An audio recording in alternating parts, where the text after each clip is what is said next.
Well, my story begins on March 10, 1981. It really changed my whole life. It was a day I'll never forget. I crashed an airplane.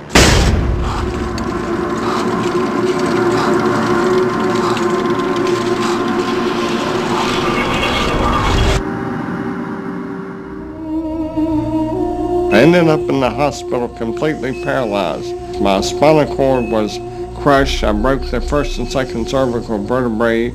My swallowing reflex was destroyed. I couldn't eat or drink. My diaphragm was destroyed. I couldn't breathe. All I could do was blink my eyes. The doctors, of course, said all my life I'd be a vegetable. All I'd do is blink my eyes the rest of my life. That's the picture they saw of me, but it didn't matter what they thought. The main thing was what I thought.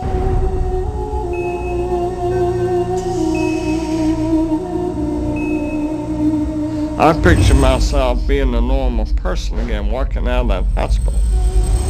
The only thing I had to work with in the hospital was my mind. As long as you have your mind, you can put things back together again. I was hooked to a respirator, and they said I'd never breathe on my own again because my diaphragm was destroyed. But this little voice kept saying to me, breathe deep, breathe deep.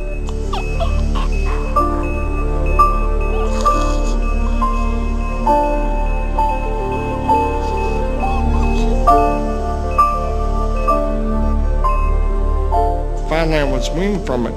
They were at a loss for an explanation. See, I could not afford to allow anything to come in my mind that would distract me from my goal and from my vision.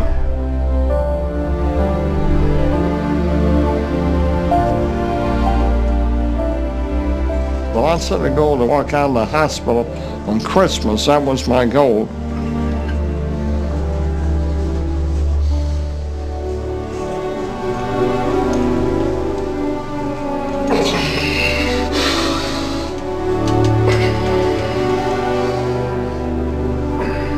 Eight months later, I walked out of the hospital on my own 2 feet. They said it couldn't be done. That's a day I will never forget.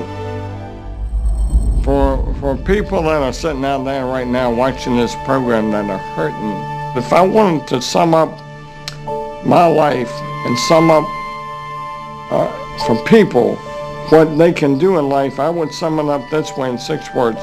Man becomes what he thinks about.